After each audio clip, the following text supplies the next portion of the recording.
우리 다 같이 하나님 말씀 함께 봅니다. 하나님 말씀 누가복음 22장입니다. 누가복음 22장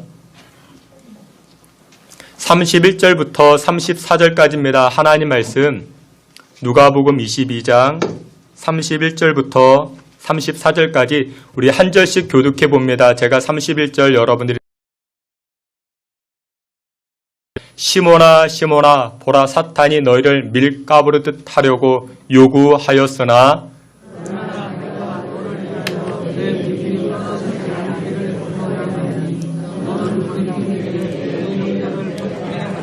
그가 말하되 주여 내가 주와 함께 오게도 죽는 데에도 가기를 각오하였나이다.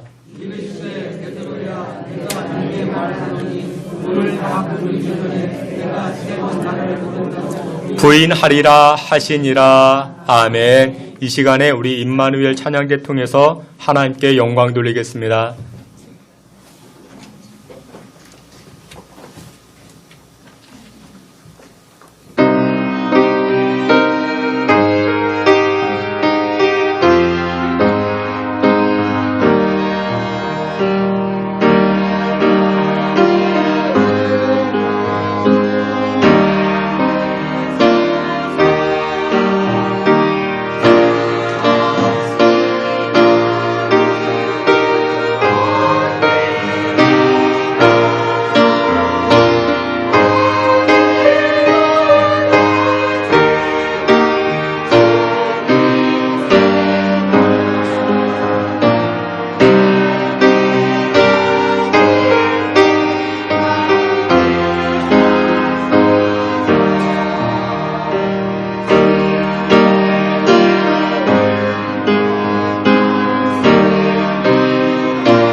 아멘. 함께 기도합니다. 전능하신 하나님, 하나님의 말씀이 생명이요 인생의 나침반 되는 줄 압니다. 하나님의 말씀만을 따라가는 우리의 삶이 되게 하시고 이 시간에도 하나님 말씀이 들려지는 은혜가 임하게 하시고 또 말씀 앞에 아멘으로 결단하고 순종하는 우리의 신앙 되게 해 주옵소서. 예수 그리스도의 이름으로 기도하옵나이다. 아멘. 우리 오늘은 누가복음 22장 말씀을 통해서 열정에서 열매 인생으로 라는 제목을 가지고 주님의 은혜 나누고자 합니다. 먼저 오늘 예배하는 자리에 나오신 여러분들 한 분 한 분을 주님의 이름으로 환영하며 축복합니다. 우리 양옆에 계시는 분들과 한번 인사합니다. 잘 오셨습니다. 반갑습니다. 한번 인사합니다. 째려보지 마시고 웃으면서 인사하도록 합니다. 여러분들은 어떠십니까? 꽃 좋아하십니까? 여러분들 꽃 좋아하십니까? 아니면 열매 좋아하십니까? 어떤 것 좋아하십니까? 둘 다 좋아하신다. 저는 개인적으로 남자여서 그런지 몰라도 꽃보다는 그래도 열매를 좋아합니다. 한 다발의 꽃다발, 그것보다 배 한 박스가 더 낫지. 아니, 꽃 한 다발이 아니라 10다발을 가져다 준다 할지라도 저는 그래도 열매가 좋습니다. 여기까지는 저의 개인적인 취향이고, 그러면 성경에서는 하나님께서는 무엇을 좋아하실까요? 하나님께서 꽃 좋아하실까요? 아니면 열매를 좋아하실까요? 하나님도 열매를 좋아하십니다. 예수님께서는 열매를 맺지 아니하는 자마다 불못에 던져지리라 끔찍한 말씀을 하십니다. 예수님께서는 계속해서 열매를 강조하시고 열매에 관해서 말씀하십니다. 근데 여러분들 세상은 어떨까요? 세상은 무엇 좋아할까요? 세상은 열매 좋아할까요? 꽃을 좋아할까요? 세상은 꽃을 강조합니다. 꽃을 좋아합니다. 요즘 여러분들 졸업 시즌이죠. 그래서 졸업식 갈 때 여러분들 뭐 들고 갑니까? 꽃다발 들고 가죠. 근데 여러분들 저는 꽃다발을 주는 것보다는 그래도 열매를 졸업식 때 이렇게 배 한 상자, 사과 한 상자, 그게 더 성경적이지 아니할까? 오늘 본문에 등장하는 베드로가 있습니다. 이 베드로는 많은 능력을 가지고 있는 사람입니다. 여러 모양으로 장점을 가지고 있는 사람입니다. 베드로의 여러 가지 장점 가운데 그래도 자타가 공인할 수 있는 그 장점이 있는데 그것이 무엇이냐? 베드로에게는 열정이라는 것이 있었습니다. 베드로에게는 나름의 열심이 있었고 열정이 있었고 뜨거움이 있었습니다. 여러분 이것은 마치 그 인생의 엔진과도 같습니다. 추진력이 나타나기 시작합니다. 그래서 베드로는 어떤 일을 하든지 추진력 있게 그렇게 일을 하곤 합니다. 여러분들 베드로가 무슨 일을 한다? 그러면 시원시원해 보입니다. 일이 금방이라도 이루어질 것처럼 보여집니다. 그런데 여러분들 복음서를 계속해서 보면 이 베드로의 인생 가운데 열매가 있었는가? 열매가 많이 없었습니다. 여러분들 우리 가운데도 그런 분들이 많이 있죠. 장점이 많이 있습니다. 은사도 많이 있고 뜨거움도 있고 남다른 열심과 열정을 가지고 있습니다. 그런데 뭐가 없어요? 인생에 열매가 없는 분들이 있습니다. 그러면 왜 열매가 없는가? 그 이유가 무엇이냐? 오늘 본문을 통해서 살펴보고자 합니다. 열심과 열정으로 가득 채워졌던 베드로, 이 베드로도 열매가 없었는데 이유가 무엇이냐? 첫 번째, 지나친 자만심이 있었다라는 것입니다. 지나친 자만심. 오늘 성경 말씀 누가복음 22장 31절 32절에 이렇게 말씀합니다. 우리 앞에 있는 말씀 우리 다 같이 봅니다. 시몬아 시몬아 보라 사탄이 너희를 밀가부르 하려고 요구하였으나 그러나 내가 너를 위하여 너는 돌이킨 후에 내 형제를 굳게 하라. 아멘. 예수님께서 십자가 지시기 전 제자들, 특별히 베드로에게 말씀하십니다. 야, 베드로야, 너 조심해야 돼. 마귀가 너에게 틈타려고 찾아왔단다. 너에게 유혹하고 너를 시험하고 넘어뜨리기 위해서 너를 찾아왔었어. 그러니 너 조심해야 돼. 조심해야 돼. 예수님께서 베드로에게 해주신 말씀입니다. 그러면 여러분들 어떻게 해야 됩니까? 예수님이 해주신 말씀이니까 여러분들 새겨 들어야 되지 않겠습니까? 야, 조심해야 되겠구나. 누구보다도 나를 잘 알고 있는 예수님, 그분께서 나에게 조심하라 말씀하셨으니까 야, 조심해야 되겠구나. 그렇게 받아들여야 되지 않겠습니까? 그런데 베드로가 예수님을 향하여 뭐라고 얘기했을까요? 누가복음 33절에 이렇게 말합니다. 우리 앞에 있는 말씀 다 함께 봅니다. 그가 말하되 주여 내가 주와 함께 오게도 죽는 데에도 가기를 각오하였나이다. 아멘. 베드로가 예수님에게 이렇게 이야기합니다. 예수님 걱정하지 마십시오. 예수님 십자가 지시면 예수님 가시는 곳이라면 내가 감옥에도 함께 가겠습니다. 죽는 자리라면 죽는 데에도 내가 가겠습니다. 라고 하면서 베드로가 이때 어떤 단어를 사용합니까? 각오했다 말합니다. 각오라는 단어를 사용합니다.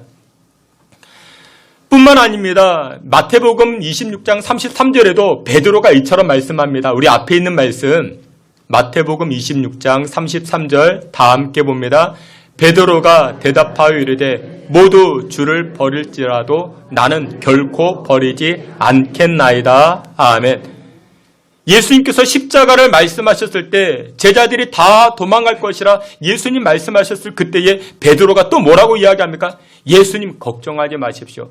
다른 제자들이 다 예수님 버리고 도망간다 할지라도 나는 예수님 버리지 않겠습니다. 라고 하면서 또 베드로가 이때 어떤 단어를 사용합니까? 결코라고 말합니다. 결코 나는 예수님 배반하지 않겠습니다. 나는 결코 예수님 모른 척하지 않겠습니다. 결코라는 단어를 사용합니다. 뿐만 아닙니다. 요한복음 13장에 이렇게 말씀합니다. 예수님께서 제자들의 발을 씻기고자 할 때 베드로가 또 예수님에게 이런 말을 합니다. 우리 앞에 있는 말씀 다 같이 보겠습니다. 베드로가 이르되 내 발을 절대로 씻지 못하시리이다. 예수께서 대답하시되 씻어주지 아니하면 내가 나와 상관이 없느니라. 아멘. 예수님께서 이 제자들의 발을 씻기고자 할 때 베드로가 뭐라고 이야기합니까? 예수님 무슨 이야기입니까? 절대로 내 발을 씻길 수 없습니다. 여러분들 베드로는 평소에 어떤 단어를 즐겨 사용합니까? 결코, 각오, 결단코, 절대로. 여러분들 이런 단어를 즐겨 사용합니다. 예수님께서 나를 잘 몰라서 하시는 말씀인데 저는 의리 하나는 끝내주는 사람입니다. 저는 결코, 결단코, 저는 각오가 되어 있습니다. 저는 절대로 예수님 배반하지 않습니다. 이런 단어를 서스럼 없이 사용합니다. 여러분 우리 주변에도 베드로와 같이 말씀하시는 분들이 있죠. 누가 그렇습니까? 정치인들이 그렇죠. 여러분들이 저를 뽑아만 주신다라면 절대로 결단코 틀림없이 그런 말들을 사용하죠. 근데 나중에 돌이켜보면 어떻습니까? 그게 다 뻥이었죠. 이루어지지가 않았습니다.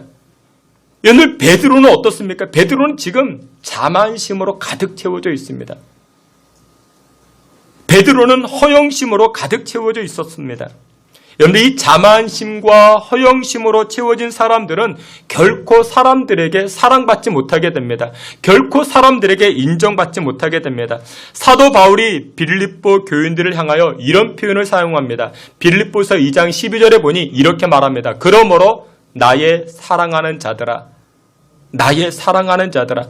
사도 바울이 나의 사랑하는 자들이라는 표현을 그렇게 자주 사용하지 않습니다. 그런데 지금 사도 바울이 빌립보 교인들을 향하여 너희들은 내가 사랑하는 자들이야 이렇게 말하고 있습니다. 그러면 왜 이 빌립보 교인들이 사도 바울에게 사랑을 받을까요? 빌립보서 2장 2절과 3절에 이런 말씀이 등장을 합니다. 너희들은 허영과 허세를 버렸다라고 이야기합니다. 다툼으로 일하지 아니하고 허영심을 버리고 허영을 버리고 나를 쫓았다라고 바울은 이렇게 말합니다. 여러분들 그렇습니다. 사랑받는 비결이 무엇인지 아십니까? 예수님에게 사랑받고 하나님에게 사랑받고 바울에게 사랑받는 그 비결이 무엇인지 아십니까? 자만심을 버려야 됩니다. 허영된 마음을 버려야 되는 것입니다. 허영이라는 이 단어를 영어 성경을 보니까 impress 그렇게 말합니다. 그 impress가 무엇이냐? 강한 인상을 주려 하는 것, 강한 인상을 주는 것. 그것이 바로 impress, 허영이라 말합니다. 그러니까 다른 사람에게 우리는 강한 인상을 남기고자 합니다. 그것이 바로 허영이라 말하고 있습니다. 여러분들 그 20대 이렇게 젊은 층의 그 사람들을 보게 되면 SNS라는 것이 있습니다. 거기에 보면 자기 사진을 올려요. 근데 어떤 사진을 올립니까? 나 이번에 어디 여행을 갔다. 나 어떤 음식을 먹었다. 나 어떤 옷을 입었다. 이런 것을 사진 찍어서 올립니다. 여러분들 사진 찍어 올리는 것이 왜 올립니까? 자기 자랑이죠. 근데 여러분들 생각해 보세요. 매일매일 그 좋은 여행지에 갑니까? 매일매일 그 맛있는 음식을 먹습니까? 아니죠. 그러면 1년에 한 번, 얼마 만에 한 번. 근데 그것을 사진에 올립니다. 그게 바로 허영이라는 것이죠. 영국에서 그런 법이 발의가 되었다 합니다. 인터넷에서 그러니까 사진을 찍어 올리잖아요. 사진을 찍어 올릴 때 보정을 하게 되면은 벌금을 내는 거예요. 그러니까 예를 들어서 뚱뚱한 사람인데 날씬한 사람처럼 이렇게 사진 보정을 해서 올리면 벌금을 냅니다. 그러니까 눈이 작은 사람인데 눈을 크게 해서 사진을 보정해서 올리면 벌금을 내게 하는 그 법안이 발의가 된 것입니다. 여러분들 사람들이 사진을 왜 수정할까요? 왜 보정할까요? 허영이라는 것이죠. 다른 사람들에게 강한 인상을 주기 위해서 그것이 바로 허영이고 자만이라는 것입니다. 여러분들 그런 사람들은 결국 어디를 가든지 사랑받지 못하게 됩니다. 근데 반대로 누가 사랑을 받을까요? 허영심이 아니라 있는 그 모습 그대로 보여주는 사람이 결국 사랑받고 그 사람이 결국 열매 맺는 인생으로 살게 된다는 것입니다. 찬송가 214장에 이런 찬송이 있습니다. 나 주의 도움 받고자 주 예수님께 빕니다. 후렴에 이렇게 고백을 합니다. 내 모습 이대로 주 받아 주옵소서. 내 모습 이대로. 여러분들 우리는 하나님의 사랑과 하나님의 도움 받기 위해서는 어떻게 나아가야 됩니까? 허영으로 나아가는 것이 아니라 내 모습 이대로 하나님께 나아가는 것입니다. 하나님께 내 있는 그 모습 그대로 나아갈 때 그런 사람들이 하나님의 사랑을 받고 하나님의 은혜를 받고 하나님께서 열매 맺게 해주시는 줄 믿으시길 축원합니다. 사랑하시는 귀한 성도 여러분들, 베드로는 열심이 있었습니다. 열정이 있었고 뜨거움이 있었어요. 일에 대한 추진력도 있었습니다. 그런데 열매가 없었습니다. 왜요? 그 안에는 자만심이 있었기 때문에 그렇습니다. 허영심이 있었기 때문에 그렇습니다. 사랑하시는 귀한 성도는 우리 안에 있는 이 자만심, 이 허영심을 십자가 앞에 내려두고 그로 말미암아 하나님 부어주시는 은혜로 말미암아 열매 거두는 인생 살아갈 수 있는 저와 여러분 되시기를 축원합니다. 두 번째로 열정에서 열매 인생으로 살아가는 비결이 무엇이냐? 바로 충분한 기도가 우리에게 필요합니다. 오늘 본문 말씀 44절과 45절에 이처럼 말씀합니다. 우리 앞에 있는 말씀 누가복음 22장 44절 45절 함께 봅니다. 예수께서 힘쓰고 애써 더욱 간절히 기도하시니 땀이 땅에 떨어지는 핏방울같이 되더라. 기도 후에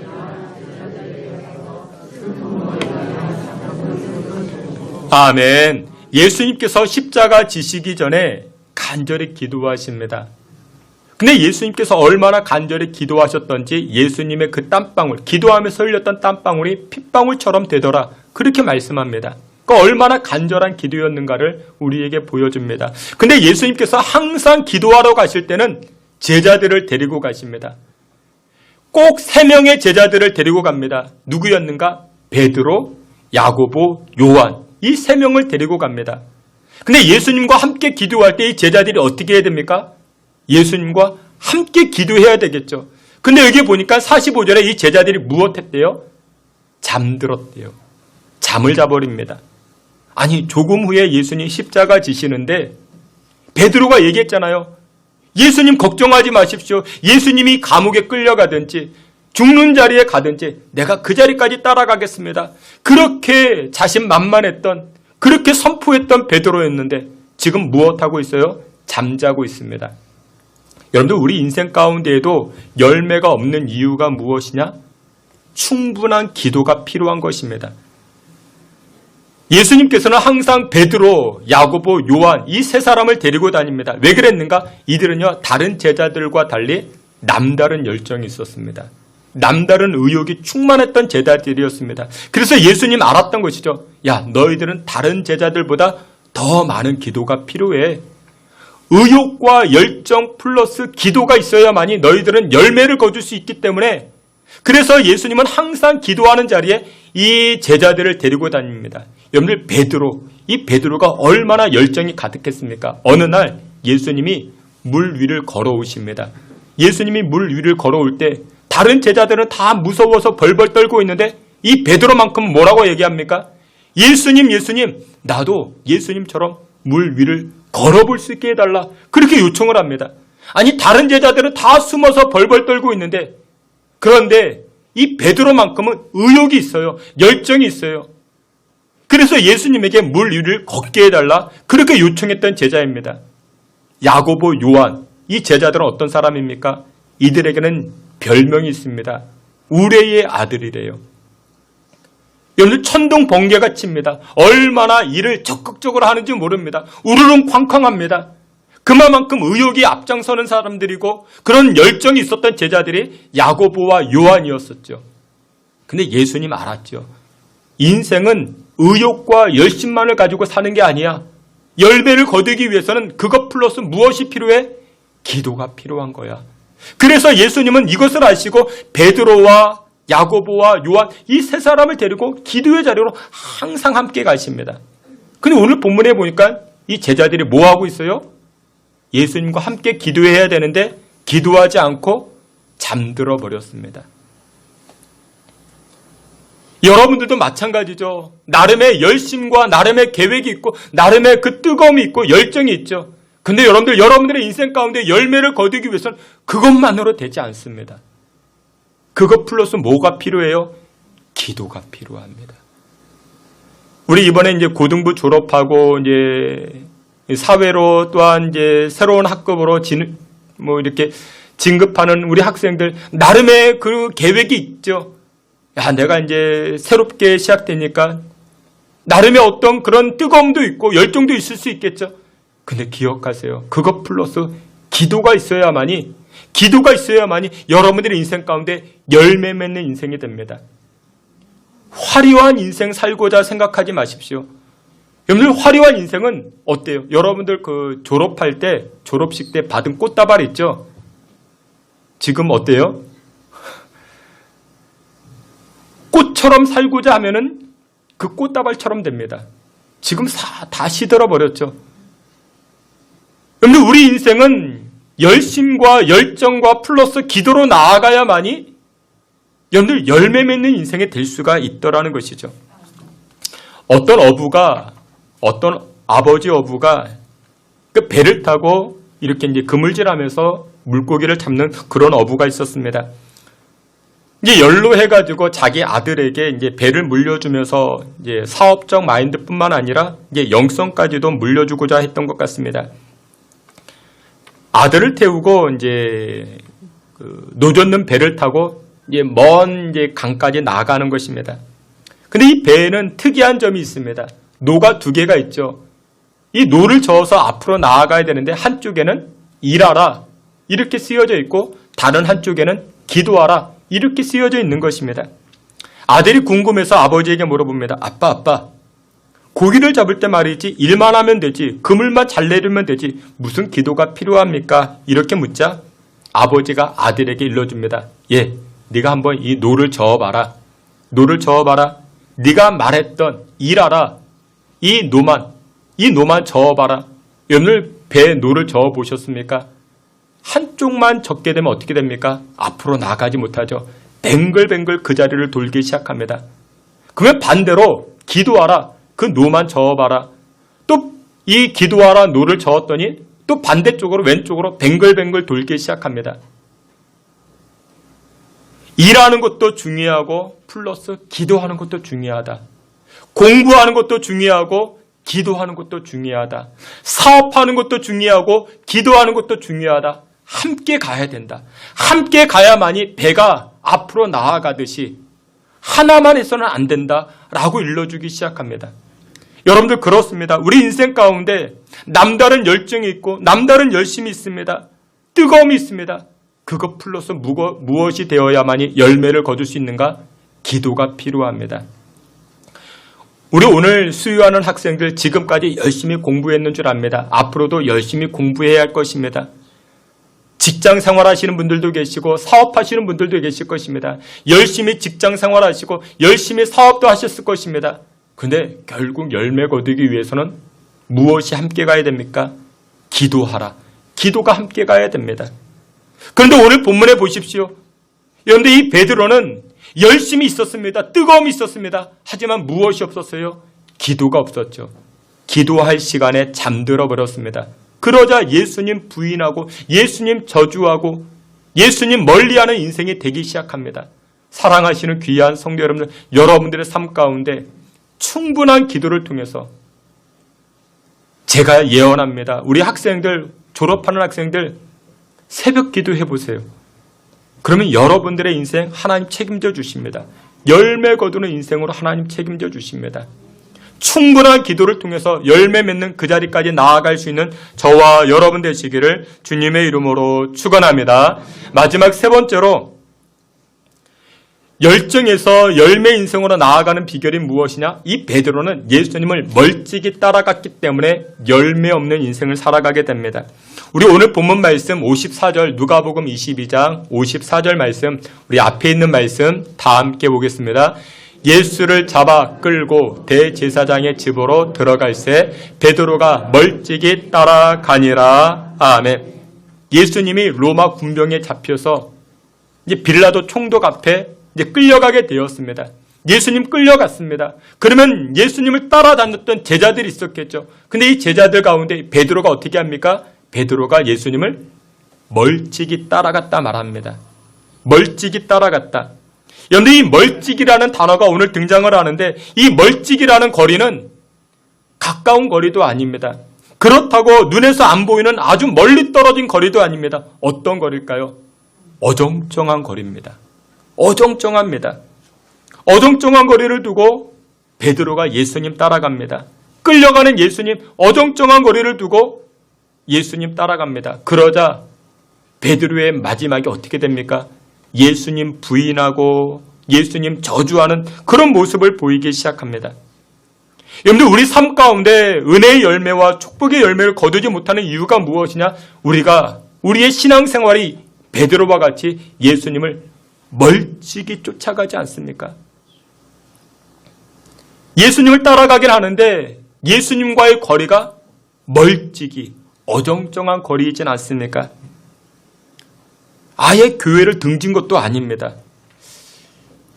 교회를 안 나오는 것도 아니고 그렇다고 십자가 복판으로 들어간 것도 아니고 마치 무엇처럼요? 호랑이 꼬리 붙잡는 것처럼 꽉 움켜잡으니 너무 무섭기도 하고 그렇다니 놓자니 또 아쉽기도 하고. 여러분들, 그런 사람에게는 시험이 끊이지 않습니다. 마귀는 그런 사람들을 붙잡고 다닙니다. 왜요? 그런 사람들은 이리 왔다 저리 갔다 하기 때문에 그렇습니다. 여러분들, 마귀가 목사인 저를 시험할까요? 너 주일날 교회 가야 돼 말아야 돼 그것 가지고 저한테 시험할까요? 아니죠. 저는 죽었다 깨나도 주일에는 교회 가야 됩니다. 그렇죠. 교회 가야 됩니다. 사나 죽으나 교회 가야 됩니다. 어디 가서 죽어야 돼요? 저는 교회 가서 죽어야 됩니다. 이것 가지고 마귀는 저를 시험하지 않습니다. 근데 누구를 시험합니까? 어젯밤에 늦게 잠을 잤어요. 아침에 일어났는데 교회 가야 되나 말아야 되나. 그런 생각에 사로잡힌 사람들을 향하여 마귀는 시험하죠. 멀찍이 따라가면은 여러분들 시험받게 됩니다. 그래서 여러분들, 우리의 인생은 베드로와 같이 멀찍이 따라가는 인생이 아니라 어떤 인생? 밀착 인생이 되어야 됩니다. 밀착 인생.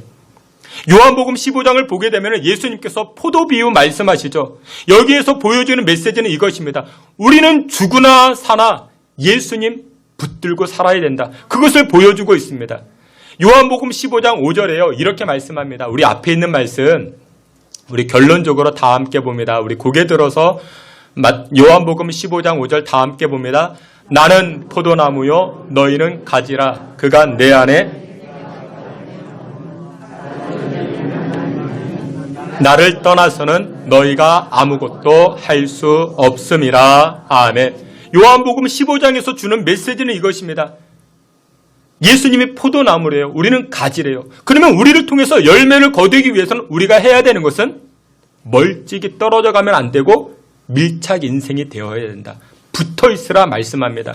붙어 있어야 너희들이 열매를 거둘 수 있어. 이렇게 말씀하고 있습니다. 그런데 우리는 어떻습니까? 어정쩡한 거리를 가지고 우리가 신앙생활하지 않습니까? 예수님에게 들어가십시오. 교회를 가까이 하십시오. 그리할 때 여러분들의 인생 가운데 성령의 열매, 하나님 부어주시는 은혜의 열매들을 거두게 되는 줄 믿으시길 축원합니다. 말씀의 결론을 맺도록 하겠습니다. 세상에 보면요, 열정이 충만한 사람, 열심도 뜨거움도 가득한 사람들을 얼마나 많이 만나는지 모릅니다. 오늘 우리 고등부 졸업하는 학생들도 새롭게 시작하는 단계에서 나름대로의 열정과 열심을 품고 우리가 사회로 진출할 수 있습니다. 하지만 그 뜨거움의 열정이 열매의 자리까지 나아가는 그 복이 여러분들에게 임하시기를 축원합니다. 근데 그 열매를 얻는 비결이 무엇이냐? 허영심 버려야 됩니다. 지나친 자만심 버려야 됩니다. 겸손으로 예수님 붙잡아야 됩니다. 그리고 충분한 기도가 필요합니다. 공부하는 것만큼 기도해 보세요. 하나님 분명히 역사하십니다. 멀찍이 따라가서는 안 됩니다. 봉사의 깊은 자리로 들어가십시오. 십자가 가까이 들어가 보십시오. 그러면 하나님 열매 맺게 해주십니다. 이 시간에 여러분들 모두가 하나님의 은총 가운데 풍성한 열매 거둘 수 있도록 열정이 열매로 나타날 수 있는 저와 여러분들 다 되시기를 주님의 이름으로 축원합니다. 아멘. 하나님, 세상과 사회를 살아가는 믿음의 권속들 나름의 열심과 열정을 가지고 살아가는데, 근데 그 열정과 열심이 하나님 열매로 이어지는 복을 누리게 하옵소서. 세상의 수고와 땀이 열매로 나타나게 하시고 하나님께 기쁨으로 세워질 수 있는 주의 성도들 되게 해 주옵소서. 예수 그리스도의 이름으로 기도하옵나이다. 아멘.